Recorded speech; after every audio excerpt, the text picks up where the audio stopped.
On behalf of the Seattle colleges, we acknowledge that we occupy the traditional ancestry lands of the Coast Salish people, specifically the Duwamish tribe, a people that are still here, continue to honor and bring light into their ancient heritage. Without them, we would have access to this gathering, dialogue, learning space, and we ask that you continue to thank them and keep the opportunity to thank the original caretakers of our air, land, and water who are still here. Thank you. Thank you so much, Dondre. My name is Jill Lane. I'm the coordinator and faculty for political science at North Seattle College. I have some of my colleagues have joined me, including the Civic Engagement Ad Hoc Working Group.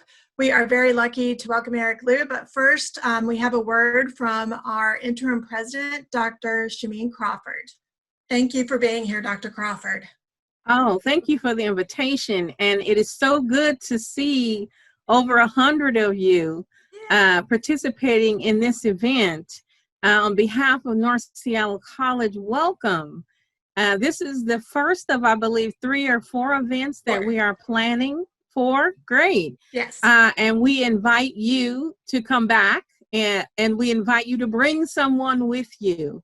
As you all know, regardless of what you believe and who you vote for and who you support, these are important times. And we don't teach civics anymore in school. And so these are the opportunities that we have to have in order for everyone, all generations, to understand the importance of not only voting, but the political process in America.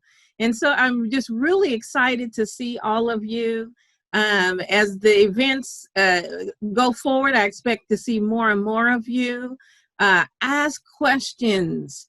Challenge the process. That is why we are in the academy, and it is what we do, and we are prepared.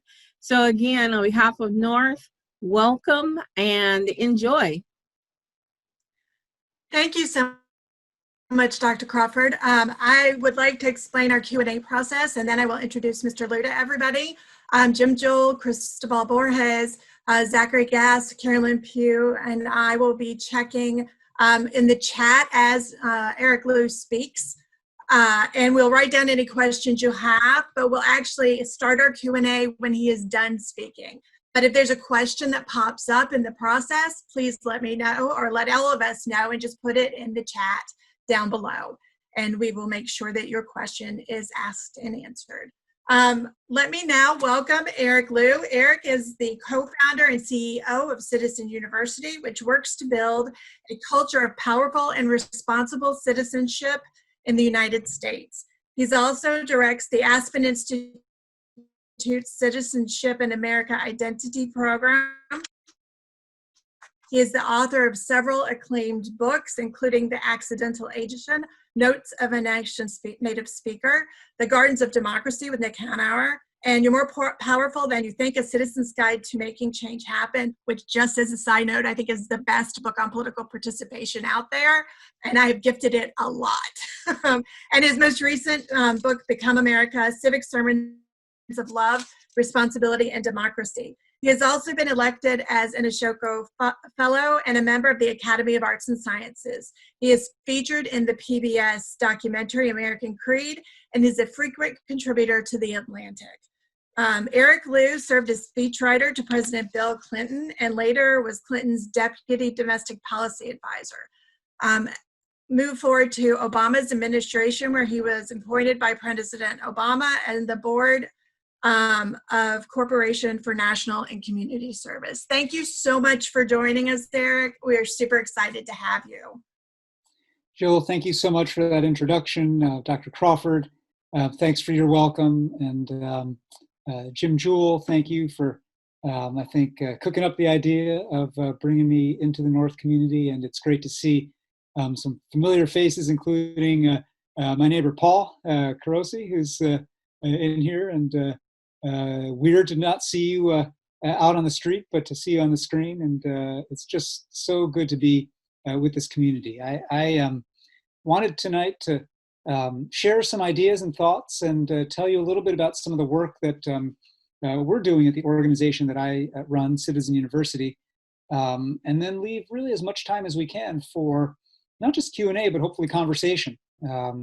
Jill, I heard you say earlier that there are neighborhood activists in here, as well as people who might be staff or students, faculty at North Seattle Community College. And great, like I think hearing your experiences and stories as part of this and having you answer questions too can be part of what we do here today. I just want to begin by situating myself. So I'm actually, as you deduced from my being Paul's neighbor, I'm in Seattle. I'm speaking to you from my office here. And Citizen University, the nonprofit that my wife, Janae Kane, and I co-founded, is based in Seattle. And of course, before the pandemic, up till the pandemic, we were down at the Impact Hub building in Pioneer Square. And over the years, we've crossed paths with many of you, either through conferences we organized or trainings of different kinds. But for those of you who don't know about our work, we're based in Seattle. We do work all around the United States, and our work is fundamentally about trying to foster a culture of powerful, responsible citizenship. And I want to just unpack a few of those words right now, because right at the outset, citizenship, Citizen University, we are talking about a deep ethical conception of citizenship that is about being a member of the body, a contributor to community. We're not talking about the specific legal definition of documentation status, passports, papers, but this deeper, more capacious ethical notion of being a pro-social problem-solving member of a community. And in that conception of citizenship, we have a whole range of programs in our work at Citizen University that are about cultivating that, creating that culture that I described. But really it boils down to an equation that we sometimes use to capture our theory of action about citizenship. And the equation is simply this: power plus character equals citizenship. And I would like to unpack those words right there, because they're worth unpacking. Power, in the first place. We mean power, well, I define power in the first place as a capacity to ensure that others do as you would like them to do. Now, some of you might be like, ooh, that's a little bit creepy or menacing or evil sounding. And yeah, it is a little bit, but as much as it may resonate or sound like Game of Thrones or House of Cards or something like that, and as distasteful as it may seem at first hearing, I invite you to actually think about the qualms you have and get over them. Because if we're honest about it, in every circle of relationship we are in, because we are humans, because we are social creatures, we are always trying to get others to do as we would like them to do. Whether that is our family members, our neighbors, our coworkers, our classmates, our political allies, or our political adversaries. We're always trying to get others to do as we would like them to do. That capacity, when it is brought to bear on questions of common public concern, is what you might think of as civic power. And in the book that Jill, you were so great to plug and to have gifted to so many people, the check is in the mail. In my book, You're More Powerful Than You Think, A Citizen's Guide to Making Change Happen, I break down a lot about power. I talk about 3 laws of power, which I'll get into in a moment. I talk about 6 sources of power, strategies of power, and so forth. But I think the higher level thing to emphasize at this point is to think about power as a language. It's a language. It is not a thing out there. It is not some amorphous, distant force working itself against you or upon you. It is a language. And just like any of us would learn a language, it requires patient practice to attain literacy. And what does literacy mean when it comes to power? How do you read power? How do you write power? Well, to read power means to understand literally in civic life the question, who decides? Who decides is the central pivotal question of all civic power. And so if you take anything that you care about, who decides whether classes at North ought to be virtual or in person? Who decides whether tuition for classes at North ought to be the same or different, even though things are virtual? Who decides what the qualifications are for you to actually attain a degree at North? Who decides whether higher education it ought to be more or less state funded? or publicly funded. And I think the thing that most Americans say when asked the question on any issue they might care about, who decides, a lot of people have the same answer, which is this: they. They decided. I can't believe they decided to hike tuition. I can't believe they decided to cut bus service to North. How am I going to get to class? I can't believe they decided that this department is getting shut down, but this other department is getting more staff. And the thing is, when you attain literacy and power, that vague, amorphous, menacing they that's out there dematerializes. And what you see are specific, whole different varieties of we. We decide. We, in different forms, different configurations, different settings, are the ones who decide all those things. At least in the United States, at least in theory. We, the people, are supposed to decide. And so when we default to a they, it means, it reveals actually an illiteracy. It reveals the fact that we actually have no earthly idea who makes these calls, who calls these shots, who allocates budgets. I don't know, somebody. All I know is that it's impacting me. And our responsibility as citizens, in that deepest ethical sense, is to find a way to a fine-grained sense of who the deciders are. That's what it means to read power. And to read power is to understand as well that power is just not some undifferentiated thing out there. There are different sources of power. And again, I'll name these and they will be obvious to you once I name them. And yet most of the time, most of us don't have occasion systematically to name and think about these things. So power derives from what? People power, for one thing. We live in an age right now where that is quite manifest on the streets, in Seattle and all around the United States. A second source of power, of course, is money. And here too in Seattle, we're feeling it. Seattle is the epicenter of one of the great epicenters, or great may be the wrong adjective. Seattle is one of the most notable, salient epicenters of a national phenomenon, which is that we are going through one of the greatest periods of income inequality and wealth concentration this country has seen. Probably the greatest since just before the Great Depression. And for those of you who are social scientists, that is a case where correlation is in fact getting awfully close to causation. Because when you get this level of inequality and concentration of voice and money and clout, the system tends to tip over and fall over. It tends to generate a counter-reaction of folks who want to knock it over, from the left and from the right alike. And so money power has distorted so much of our civic life in Seattle and all around the United States, but that's a second source of power. Another source of power is force, violence, whether organized under color of law, wearing a uniform, whether a police uniform or a military uniform, or unorganized and unauthorized. Folks showing up at a state capitol with AR-15s and long guns to protest the fact that they've been tyrannized to have to wear masks, right? That form of physical intimidation, armed intimidation, is an expression of civic power. But there are other sources of power as well.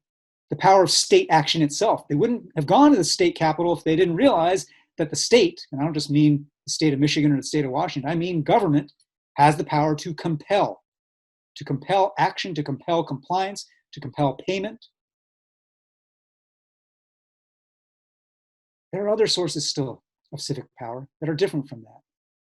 And the other two that I want to name are a little less tangible than state action, a little less tangible than a fist in your face. One is ideas, the power of ideas. And here too, we are living through a time right now, politically, culturally, where we see the radiating effects of the power of ideas. One idea captured on a red hat called Make America Great Again is an idea that has wielded incredible cultural, political power. It's come to stand for a whole bunch of things around which a whole disparate group of people have been able to organize and consolidate their power. So is the idea called Medicare for All. Medicare for All, what an idea. Most people don't know the ins and outs of Medicare policy or what it would look like to establish a nationwide single-payer healthcare system, but it's an idea that speaks to a whole bunch of things, and it galvanizes people to move toward more ambitious solutions in that direction. That brings us to the final source of power that I want to name, which is simply this: social norms. What do we together in unspoken, uncoordinated ways decide is okay, is normal. X number of years ago, a single-digit number of years ago, a gathering at North Seattle Community College would not have begun with a land acknowledgement. Why does it begin with one now? It wasn't mandated, as far as I know, by the state. It wasn't compelled by physical violence or intimidation. Something changed in our social norms where leaders of institutions like North decided that it is not just okay, it is not just normal, but it is part of what it means to be a member of this community to do this acknowledgement. Norms aren't forever. That norm may evaporate in 5, 10, 50 years. But as with all these sources of power that I'm describing here, what they require of us is a more precise form of vision and a more attuned sense of senses, where we can read the ways in which these sources of power flow and unfold in the community around us. So literacy and power begins literally with being able to draw a map of power in your community or your circle. Wherever you may live. You might live in Shoreline, you might live in Lake City, you might live far else away from campus. Wherever town you're in, ask yourself this question: who runs this town? Who runs this town? Now, there's an answer to that question that is about org charts of city councils and mayors and county commissions and all that stuff, county councils. But I also mean in a deeper sense, who runs this town? Who has the clout? Who has the money to get their agenda set in the business of the council? Who has the people power and the street heat to protest or to mobilize when things happen that they don't want to see? Who are the elders in the community that people turn to over and over again for moral clarity and guidance? They've got power. And so when you become capable of drawing that map of who runs this town, of who decides, of who has power, you have attained the ability to read power. But as it is with the English language or Chinese or any language we might learn, the language of love, reading is only half the deal. Now the question is, can you write? Can you write power? Can you write yourself into that map? Can you redraw that map? And here, this idea of literacy now comes to a matter of practice. And I mean practice in every sense. Practice as repeated over and over again, like batting practice. Practice in the sense of kind of a spiritual, religious practice. Like I must reset over and over again my intention and my sense of belief, my miniature personal and our collective leap of faith, that it's worth even bothering to learn about power. You know, the thing about democracy is that democracy works only if enough of us believe democracy works. It is a fragile millionfold mutual agreement that this thing should be considered legitimate. And when that millionfold mutual agreement is there, we don't notice it. But when it begins to fray and corrode and collapse, well, it goes away in the same way that Ernest Hemingway described having gone bankrupt. Gradually, then suddenly, right? Goes, and then bam, it falls away. And so our ability to write power demands that we think about practice in that sense. Can we believe together? Can we believe that it's worth trying?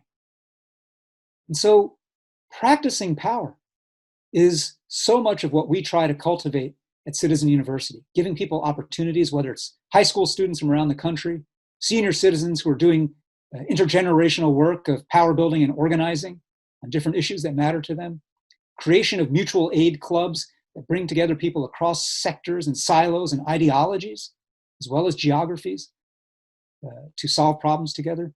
All those forms of power building and all those forms of power literacy are forms of practice.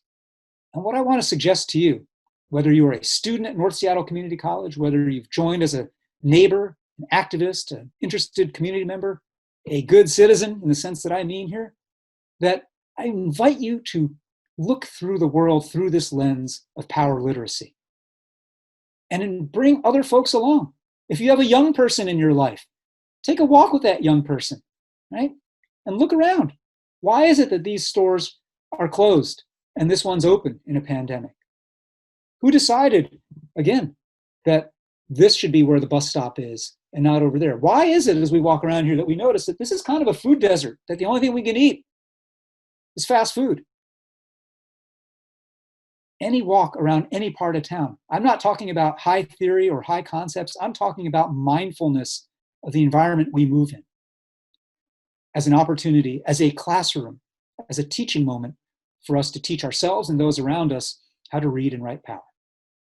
Now, I spent a lot of time on this first half of the equation. Power plus character equals citizenship. And I want to emphasize that it is absolutely necessary, if you want to make change of any kind happen in civic and political life, that this kind of literacy, this kind of fluency in power is absolutely necessary. But if all you have is a really cultivated literacy in power, if all you know is how, with real skill, to move and manipulate people and ideas and money and the state and social norms to get what you want, if that capacity is completely unconnected to a moral core, untethered from any ethical framework, then all you are becoming is a highly skilled sociopath. And we have evidence of such sociopathy in our politics all around us right now. And so connecting that literacy and power to a grounding in civic character is what is necessary if we wish to live like citizens. And when I say civic character, I want to explain what I mean here, because it's really, really important. So much of the character conversation that's unfolded in the United States over the last 20, 30 years, especially in education and higher education, focuses on individual virtue, and especially on a set of individual virtues that are basically boiled down to grit. You've all probably been hearing messages about grit, right? Community colleges all around the United States, at high schools around the United States. You hear messages from educators and administrators about teaching grit, reinforcing grit, perseverance. Look, I'm all for grit. Nobody gets to North Seattle Community College. Nobody gets out of North Seattle Community College, goes on to career or more education or work or whatever it might be without a big dose of grit, persistence, and perseverance, right? We all ought to salute each other for our grit. But I'm not talking about grit and individual virtues like diligence and perseverance.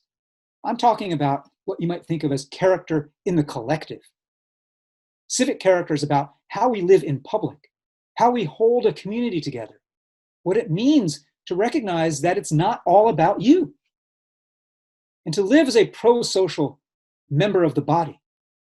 It's about practicing values and virtues that are like mutuality and reciprocity, values of service before self, contribution before consumption, the sharing of sacrifice and responsibility and burdens, the circulation of power. What I'm talking about here is an ethos that can be boiled down in two simple phrases that we often say in our work. One is this: we're all better off when we're all better off. And that may sound like some tautology or a cheap slogan, but actually, we're all better off when we're all better off is an argument. It is an argument against the dominant thrust of American culture, American capitalism, and American life. And that dominant thrust says, I, the rugged individual, should be able to do whatever the heck I want. Don't tread on me. It's a free country. When I say it's a free country, I mean I'm free to do whatever the heck I want, without restriction or without responsibility. And that notion of freedom, well, there are, again, two categories of people who get to indulge in that notion and definition of freedom: toddlers and sociopaths. Everybody else, you don't get to do whatever the heck you want. You don't get to just say, step off, don't tread on me. You live in a community, you live in public.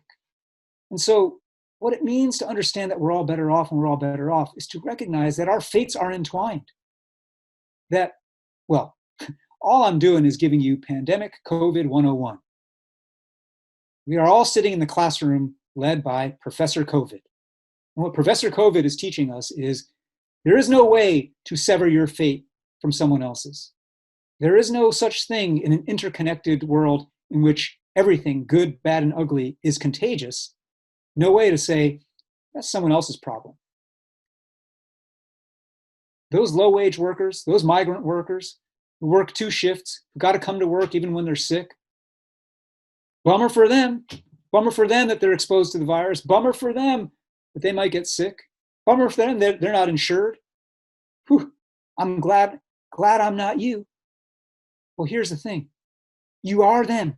We are them. We are each other in an interconnected environment. That person, not just because literally, that person is probably going to be delivering your food when you order from Instacart, serving your meal when you go out and have an open air meal right now, caring for your mother or your grandmother at that assisted living facility. Our lives are interconnected. We're all better off when we're all better off. And so raising the wage for low wage workers, ensuring that frontline workers have the PPE they need and the health insurance they need and the health care provision they need is not charity, is not altruism. It is what Alexis de Tocqueville called self-interest properly understood. Self-interest is not about only the self and what the self can eat and consume and get right now. Self-interest properly understood is a mature recognition that the self is woven into a fabric of relationship and obligation called a community.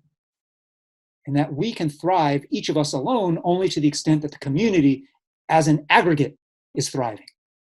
We're all better off when we're all better off. The other precept of civic character that we emphasize in our work is this: society becomes how you behave. And this too is what you might think of as deeply countercultural in America today. Because the messages from the marketplace and from our politics and our culture in the United States is a message that is, again, all about the individual and all about our individual choices and all about the ways in which I should get to be as selfish as I want. And somehow, magically, a million acts of selfishness will add up to the common good. That is the folk understanding of the marketplace. A million acts of selfishness yields the common good. How does that work? Even Adam Smith, who wrote The Wealth of Nations and is the kind of, wrote the gospel of true capitalists. He's famous for that book, The Wealth of Nations, and he talked about the ways in which selfishness and self-interest broke down in all these ways and somehow could yield a common good. But then he wrote a second book that people forgot about, no one pays attention to anymore. Adam Smith, this Scottish Enlightenment philosopher from the late 1700s. And his second book, far less famous than The Wealth of Nations, was called The Theory of Moral Sentiments. And what he said in that second book was, yeah, markets are great, markets are awesome, they reward selfishness and efficiency, but only if enough of us, as a matter of norms, values, habits, practices, narratives, and culture, sustain a sense that we're all in it together, sustain a sense that it's not all about you, sustain a sense of history that says it didn't begin yesterday and it won't end tomorrow, so you have to think about both what you inherited and the consequences of your choices now. That absent that, we would have nihilism and chaos and markets would be terrible. Society becomes how you behave. And again, Professor COVID teaches us that relentlessly.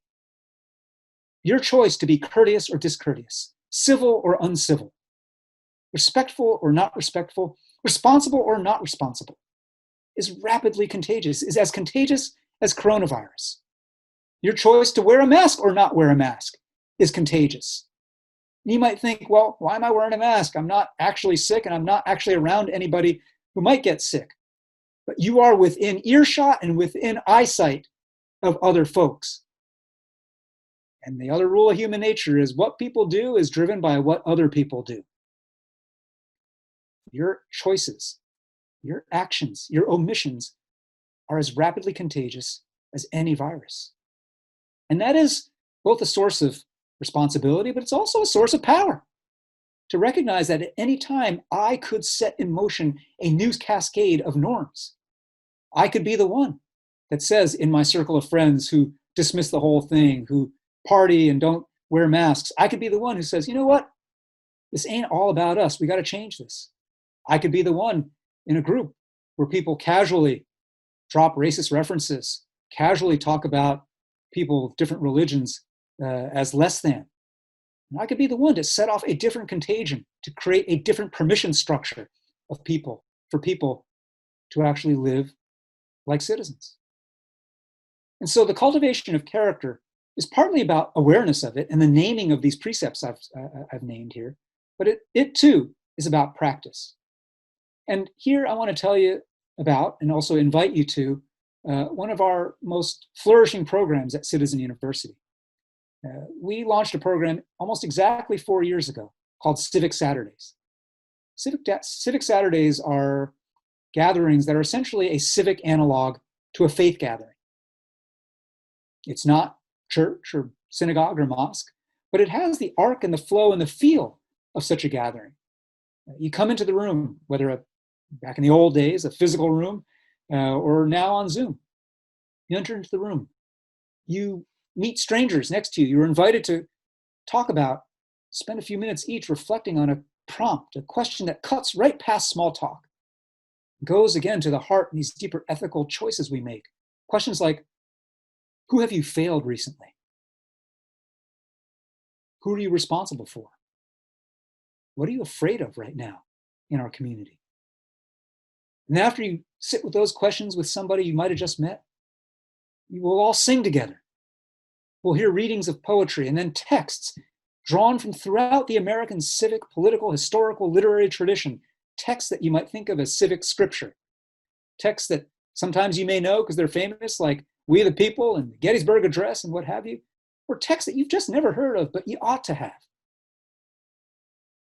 And after those texts, you'll hear a civic sermon where someone will speak to help us make sense of the moral choices and dilemmas and crises we're living through right now.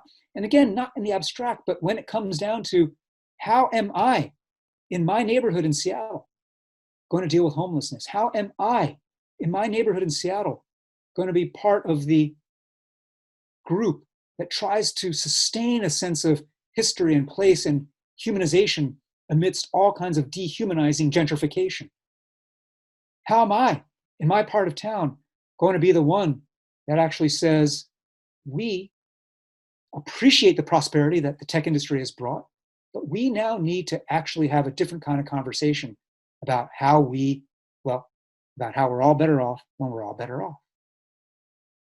And that's what happens at Civic Saturdays. And we created this civic ritual of sorts for everybody across an entire spectrum: liberals, conservatives, urban folks, rural folks, people who are super religious in a traditional godly sense, and people who are super not, right? And the thing is, Civic Saturdays work for everybody because the format is fundamentally about belief, yes, but not belief in a deity, but belief in each other and the possibility of democracy. John Dewey, the great educator and education theorist, spoke of this as democratic faith. I think about it, and we do at Citizen University, as civic religion. And in the United States, and I don't have to tell folks connected to North Seattle Community College, where you've got students whose families come from every part of the planet, from every kind of background, worshiping every kind of God, speaking every kind of language. In the United States, we are bound together by precious little. What holds us together is a fragile, evanescent little web of things called ideals, a creed of liberty and justice for all, a creed that says we the people, a creed of the government, for the government, of the people, for the people, by the people, a creed that says government shall provide equal justice under law and equal protection of the laws, a creed that says we're all created equal. Other people in other societies, and plenty of people in this society, hear the words of that creed and they go, blah, blah, blah, blah. Words. Easy to say those words. We don't have that. You don't have that. Nobody has that. But we in the United States, through fits and starts, through great periods of moral awakening and convulsion like we're going through right now as a society, we do have those ideals and we have actually believed in them. And even today, where so many people are so alienated and disenfranchised and pissed off, so many people who don't want to vote right now, don't want to vote in a few weeks because they think the whole game is rigged and it's stupid. And yet even those folks will show up to protest. They will show up to organize. They will show up to change and pressure policymakers. Why? Because on some level, cynical as they may seem, they still believe. They still believe in this possibility of democracy. And so Civic Saturdays is about cultivating that belief, not as a matter of worship and blind faith and dogma, but as a capacity for us to nurture our doubt and voice our doubt and say out loud, I'm not sure this thing works for anybody. I'm not sure it's worth believing in. And simply by creating the space for us to voice that, we cultivate our capacity together to remedy it. And that's our job. Power plus character equals citizenship. Plenty of programs at Citizen University are about that first half of the equation, teaching power. We have power workshops, youth power projects, all these different things.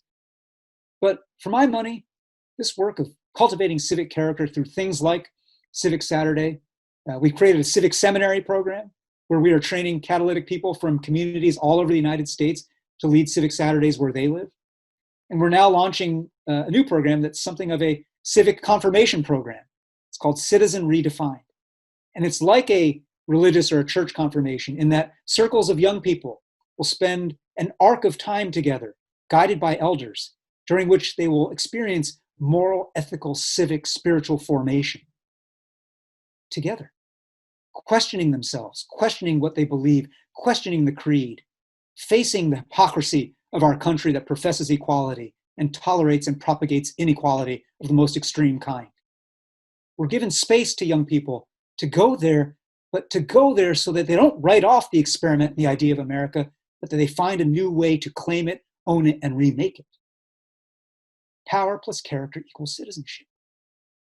And for us gathered here today, connected to North Seattle Community College, for us living in the Seattle area right now, on the eve of a hugely consequential national election, at a time where all the dynamics you see in national politics of polarization and dehumanization are playing out also in our town, right? In our town, it's not Republicans versus Democrats, but believe me, there's just as much vitriol and hate, and just as much polarization and dehumanization across different ways of seeing how to solve problems. And so the thing that we've got to commit to, well, is each other, for one thing. Even when we don't like each other, we must find a way civically to love each other. Even when we don't agree with one another, we must find a way civically to come together. And that does not mean finding mushy compromises, splitting things down the middle. You want Medicare for all? You want an Amazon tax? Go, God bless, organize, get it, right? But you have to recognize that you are not the world.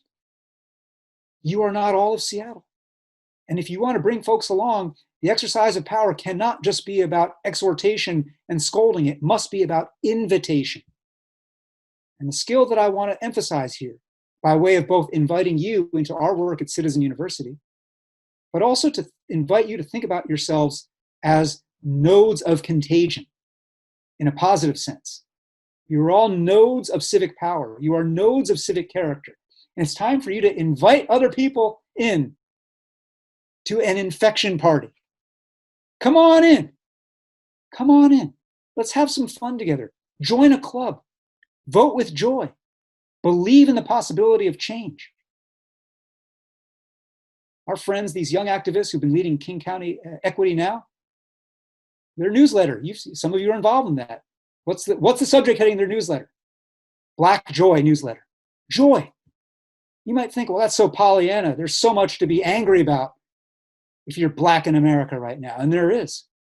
And they recognize that the way forward is to activate not just rage and cynicism, but to activate our imagination, to imagine a Seattle and a United States and a King County where there is equal justice under law. Imagine that. Imagine where there is liberty and justice for all. Really, put your head there. When you imagine that, you can't help but smile. You can't help but feel a sense of joy to picture that day, picture that society that we will have made. Invite people into that spirit. Invite people into that joy. Invite people into what it's going to take to fuel and to feed what is not a one-off, what is not just an election every 4 years or this election coming up, but is a lifetime pushing of a rock up a hill. A lifetime of work, a lifetime of commitment, a lifetime of obligation. And we can take that obligation with love, with joy, and with a spirit of recognition that simply by showing up, we make this democracy a little bit more worth believing in. And simply by choosing to see even our adversaries and opponents as fully human, we rehumanize ourselves. We liberate ourselves. And when we do that, we give our fragile democratic Republican experiment one more little shot to survive one more little generation. That's all that can be asked of us. We, the most diverse generation in American history, we who, at a time of crisis and pandemic and converging catastrophes around the world and in the United States, we get the chance to build planet Earth's first mass multiracial democratic republic. Ain't ever been done in human history. Societies have tried one or two or three of those things, but they've never been mass, multiracial, democratic in the sense of everyone has a voice, republics in which we elect and choose people to represent us and we trust them. Can we make it work? I don't know. But the only way we're going to make it work is to remember the words of the great civil rights activist Ella Baker. Ella Baker, who worked in the literal and figurative shadow of people like Dr. Martin Luther King, often chafed at the ways in which the movement and the people outside the movement in the media fixated on the one hero, the one savior, the one great leader, capital L, capital G, capital L. And she said in response to that set of dynamics, a strong people don't need strong leaders. We in the United States right now are not, in fact, a strong people, but we can get there. If we practice power, cultivate character, and choose to live like citizens, we can be the strong people that we need. And we won't need leaders to save us. We will save ourselves. Thank you so much. And let me now allow some time for conversation and question and anything else that you might want to share. But it's been so great to be with you all. Thank you so much. A few years ago, I was creating an environmental policy class with a colleague, and she said to me, how can you teach all this stuff about American government and not have everyone leave super depressed? And so it really struck me, and I was like, oh, I really need to focus on empowering people and have a hopeful view for them. And that's why I love your book so much. You're more powerful than you think. We have a lot of questions. Zach, if you and Jim can keep an eye out, I will start the questions. First, can you suggest a brief and powerful response to the comment we get a lot from students? I don't vote because it doesn't make a difference. I don't do politics. Absolutely. So first thing I'm going to do is I'll just drop our URL at Citizen University into the chat. I posted it several times as well. Oh, fantastic. Thank you. So that's a huge question and a super timely and important one. And here's what I say to folks. I mean, two things. First of all, before I just come at them with what I say, I think it's worth asking them and unpacking and having them actually unpack why it is that they've come to that level of cynicism, right? What it is in their life experience, what it is in their knowledge, what it is in their self-story that leads them to think that there's no point in participating. Because I think it's often the case that people come to that point of view and that posture for rational reasons. The game is rigged in the United States. Let there be no mistake. When 10% of Americans own 85% of the stock market, when 95% of the gains from the Great Recession went to the top 1% of Americans, when the share of national income that goes to the wealthiest 1% of Americans went from 8% in 1980 to over 20% today. Yeah, the game is rigged economically. The game is rigged in many ways. Racial justice. But I see even in the chat here, people organizing around tenant rights. Activists like Katie Wilson involved in the Transit Riders Union, right? The game is rigged against the little guy, against the tenant, against the person who has to take the early bus to work, against the person who has to scrape by to make rent, against the person who doesn't actually have health insurance and so is just praying right now, just praying that masks will be enough. So number one, acknowledge the reason for the cynicism. and for the frustration. Don't just dismiss it, because it's real. The second thing I say then is this. When they say they don't want to vote and they're not going to bother, I say to them, there's no such thing as not voting. Not voting is voting. Not voting is voting to hand your power and your voice over to somebody else to use in your name and against your interests. Not voting is choosing to wear a kick me sign on your back and a t-shirt that on the front says chump. It's like saying to the world, please take advantage of me. I'm helpless. I don't care about what I have. I'll just throw it away. Right? Nobody wants to be a chump. Nobody wants to think of themselves as a chump. And I think more deeply in that, I mean this only partially in jest. To say there's no such thing as not voting is to recognize that non-participation still shapes the political environment. 100 million. 100 million is the number of people who were registered to vote, eligible to vote in 2016 and failed to. That's almost as much as the combined electorates for Donald Trump and Hillary Clinton. And had they gone one way, had they forced new choices into the system, we might not have the politics we have. And so it's not just about this candidate or that candidate. Voting is simply the price of the ticket to try to change the frame of the game itself. I have no illusions. Voting doesn't solve everything.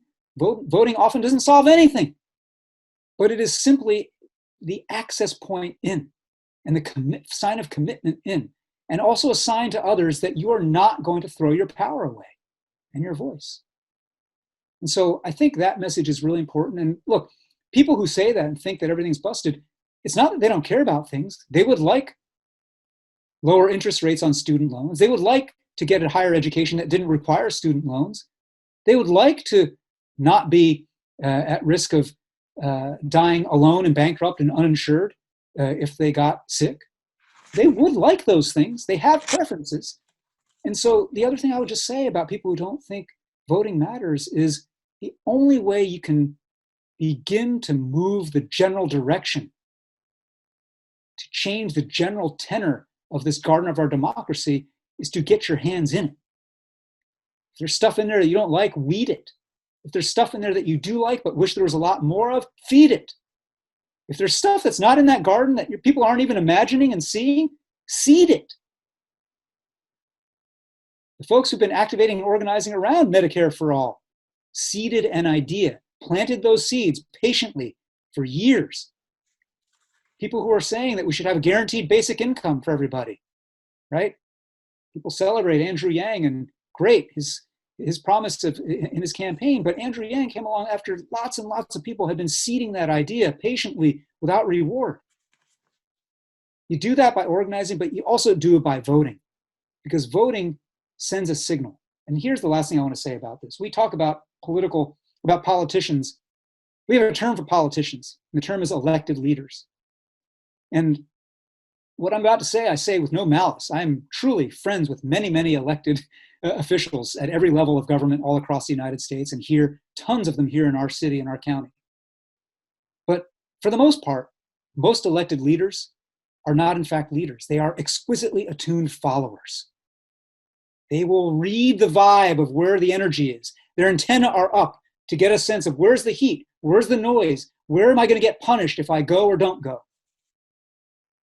And so voting is your form of sending signals to get the kinds of elected leaders you want, to make them follow you.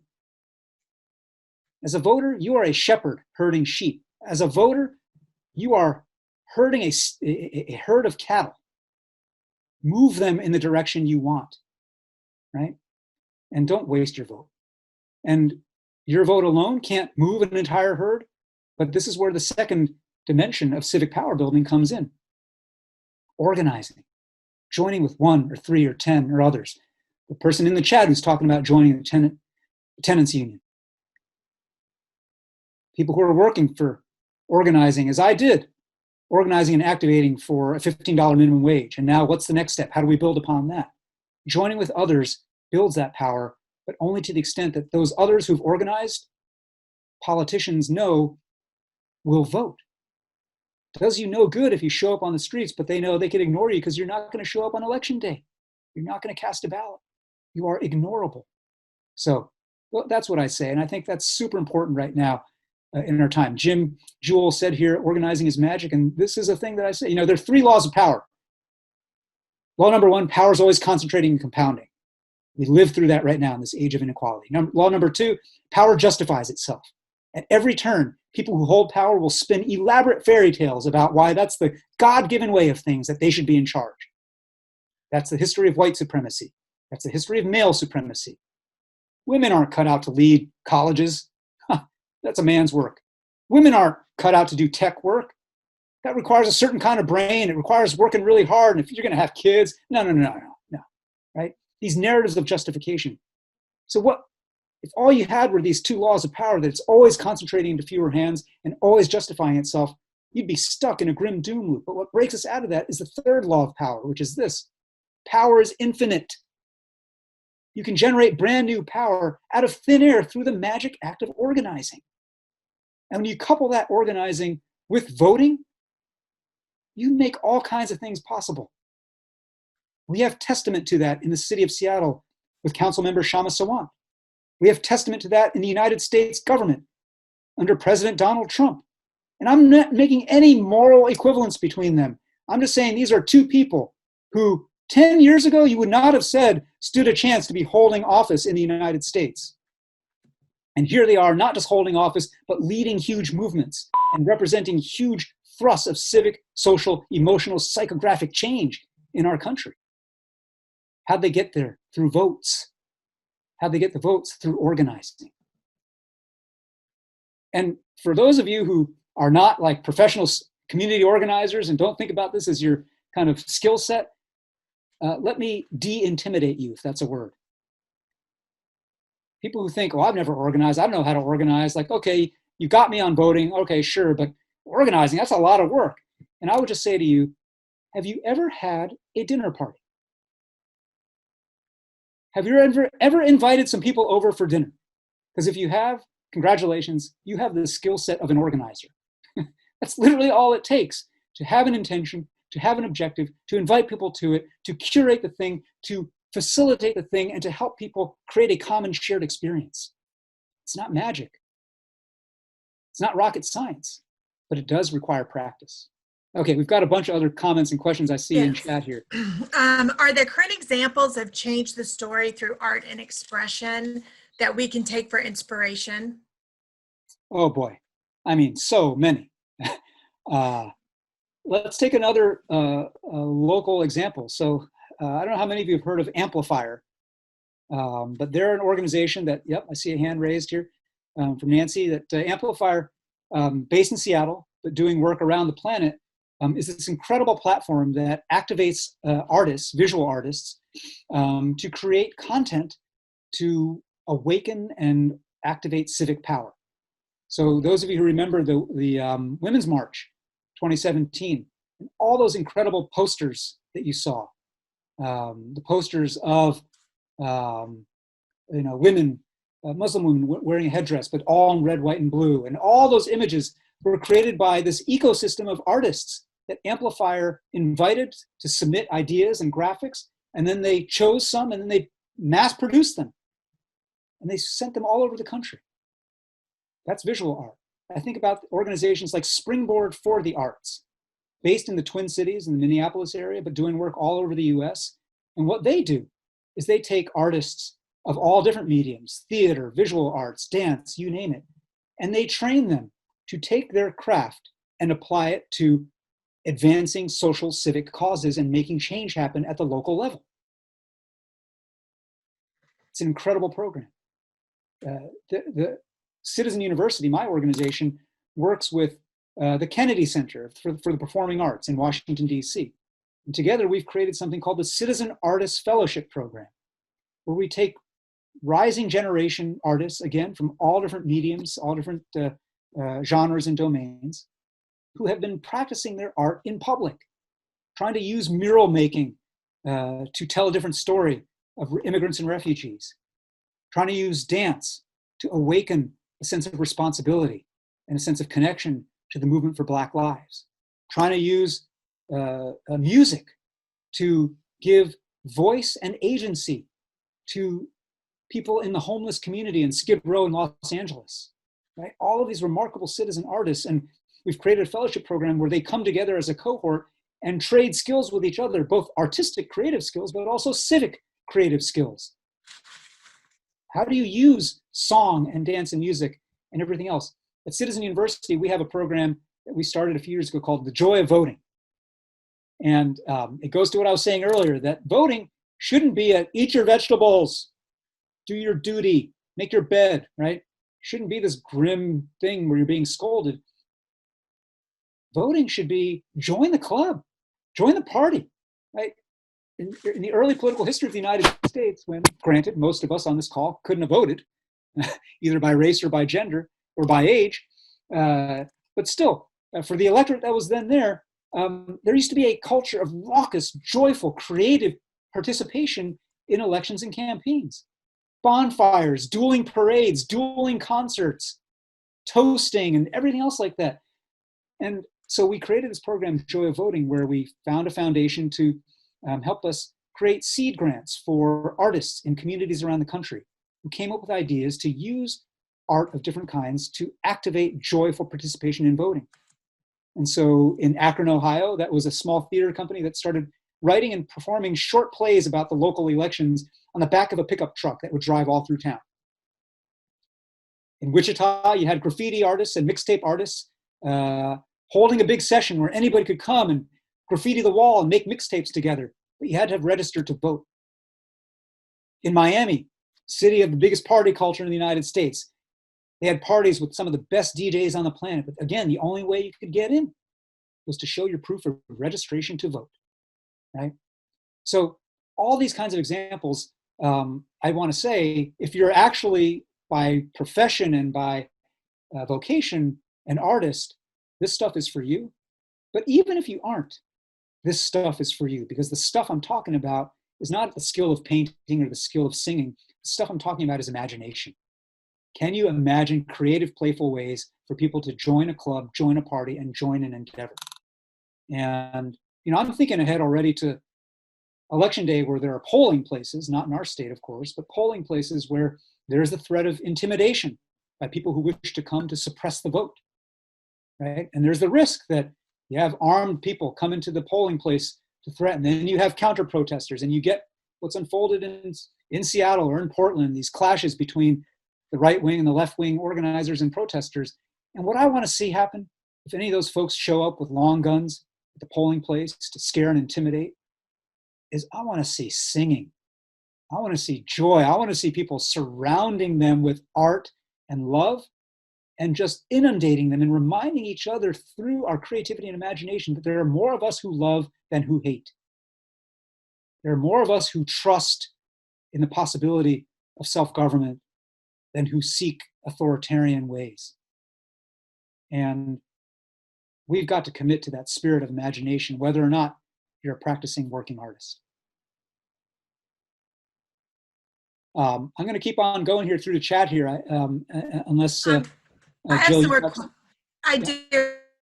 I have a whole bunch. How do we begin to collectively find common? Can you hear me? Yes. Okay. First of all, let me share that North Seattle College will be hosting a Zoom Election Day party where we can celebrate voting and watch the results coming in together from 6 to 8 p.m. on Election Day. I had to do our plug. How do we begin to collectively find common ground when traumas collide? So I actually would rephrase the question as a statement, which is there is a possibility of finding common ground when traumas collide. I first want to just note, I see in chat, yes, I said headdress when I meant hijab, and I want to acknowledge that. But yeah, I think this question is also super important because a lot of our politics is competing, colliding traumas of different kinds. And there are two ways in which that can unfold. The unproductive, unhealthy way is what we're seeing a lot of right now, actually, in a lot of aggrieved communities that are drawn to vocal forms of white nationalism and white supremacy. And that is that they have observed over the last 20 years the ways in which communities of color have used a language and a discourse and a form of organizing around their own suffering and trauma and identities. And these would-be white nationalists have said, oh, wait a minute. Instead of being the oppressor and the villain in all these stories, we can actually take not a page out of the story, we can take the template of that story and say that we too have been traumatized. We are the victims now. We are the victims of reverse discrimination. We are the victims of a society that treats all white people as bad, right? And that to me is a very unproductive, unhealthy way for quote unquote traumas to collide, because it's not really reckoning with or hearing the pain that's being stated in the first place by the first party. It's just saying, oh, interesting. I observed that pain and trauma can be leveraged into a way to silence the other side. I'll do that now, right? The more productive way of reckoning with traumas is actually reckoning with them. And what that requires is its own leap of faith, I think. We, at the Aspen Institute, the think tank in DC that I run a small program out of that's connected to Citizen University, we have a project called the Better Arguments Project. And the premise of that project is that as polarized and toxic as our politics may be right now, we don't necessarily need fewer arguments in American civic life. We just need less stupid ones, right? And I don't mean to be glib there. Less stupid arguments actually means arguments that are both more attuned to history, right? Black Lives Matter. Oh, well, all lives matter, right? All lives matter is a response to Black Lives Matter that is completely ahistorical. It assumes that history began just this minute. And just this minute, yeah, your non-Black life matters just as a Black life should matter. But a historically conscious idea of reckoning with Black Lives Matter is to understand the history in which, in the United States, across so many institutions, Black life has not mattered or has mattered less than non-Black life. Better arguments are also more emotionally intelligent. This is the key part about trauma, right? So emotionally intelligent arguments begin not with a display of my trauma is better and worse than your trauma, but actually a spirit of learning. What is your pain? What are you afraid of? What do you bring to this? One of the people we train in our civic seminary program is from Arizona, and he works at the University of Arizona, and he led this big public forum on immigration. And as you can imagine, the most vocal voices on both sides showed up to this forum. And instead of just jumping right into a debate over the issues, which was going to have a predictable kind of, clown show, chaotic result, what he did was he actually resituated people. And he asked those people in that room two things. What are you afraid of? What are you afraid of if your side loses? But the question he asked as well that preceded that one, that I think really unlocked the heart and the door, was, how do you feel misunderstood?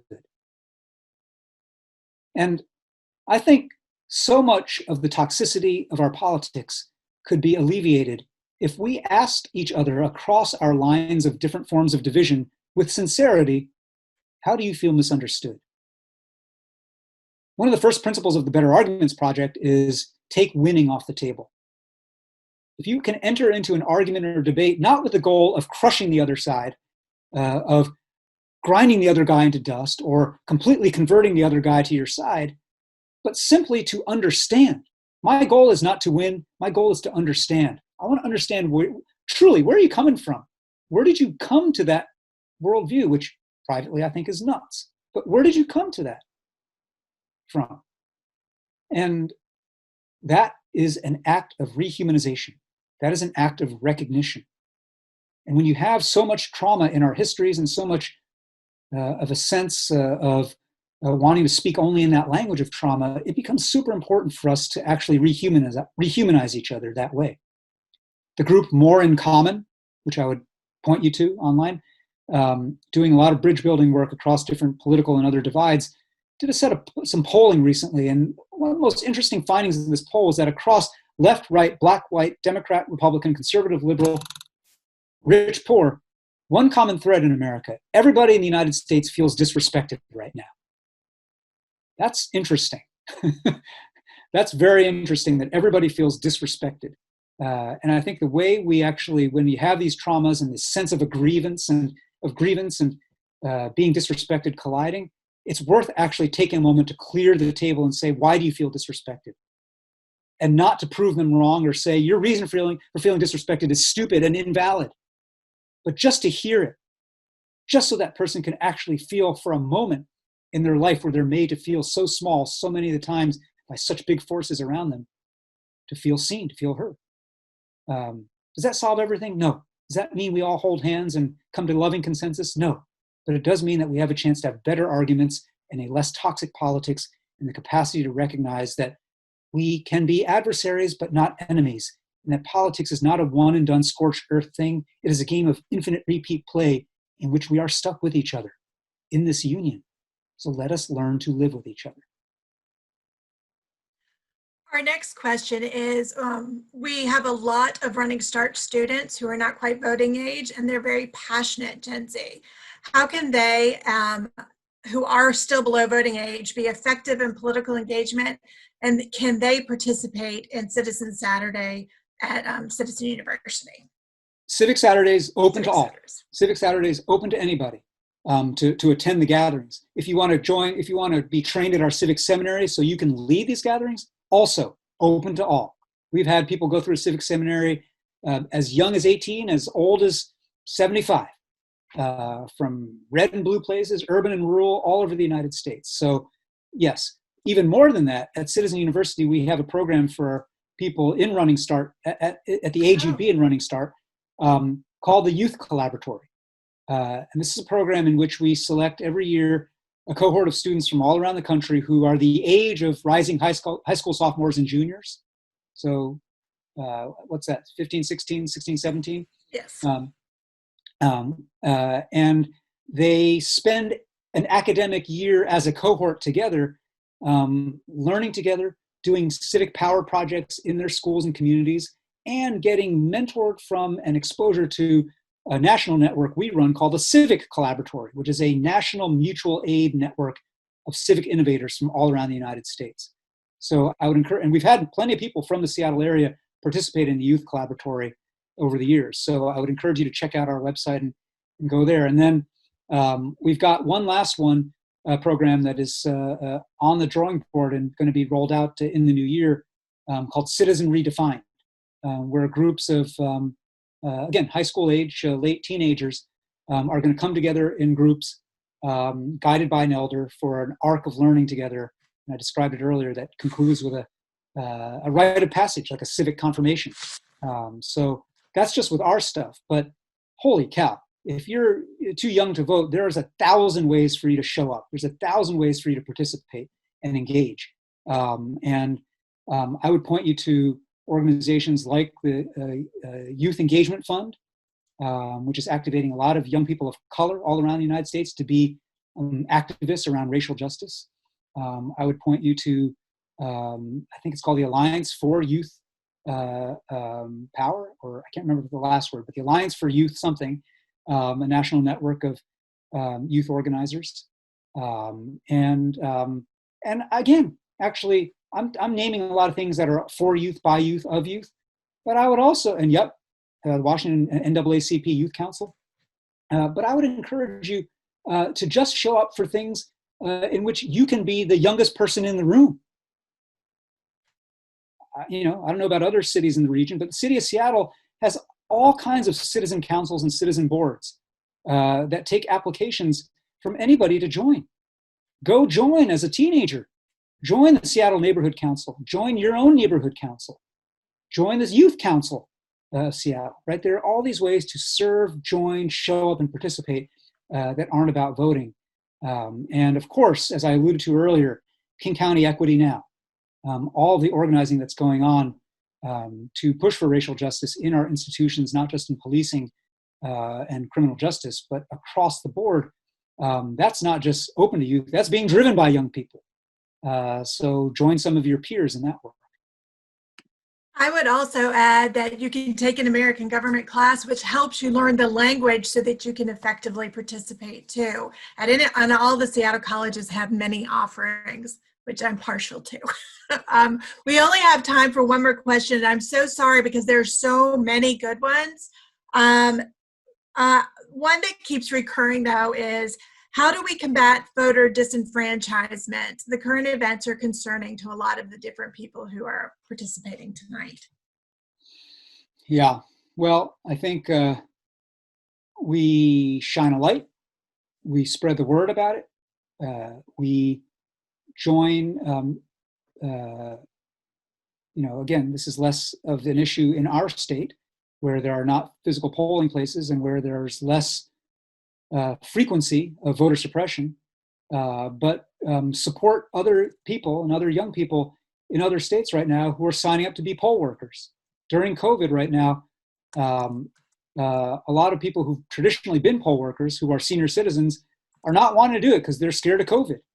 And so there's a huge surge of young people all around the US now raising their hand and volunteering and say, I'll be a poll worker. I'll get the 1 hour training and I will show up at my precinct to watch the polls and to manage the polls. And when you do that in this time, because of the threat of voter suppression, that means really getting schooled and really getting prepared, just like those civil rights activists had to at the Highlander School. The people who train people to do sit-ins, the people who trained Rosa Parks to sit on that bus and keep her composure.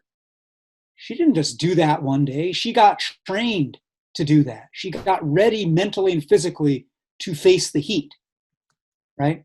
And so there are all kinds of programs and opportunities for you to train yourself to show up at polling places, to show up in other ways, online organizing others, to face the heat and to push back against those who want to deny access to the ballot. I would put, for those who are interested on a more wonky legal level, about legal actions that are being taken to push back against local officials who are trying to close balloting places, go to places like the Brennan Center for Justice, based in New York, doing incredible work around the country to organize both lawyers and lay people to activate against this stuff.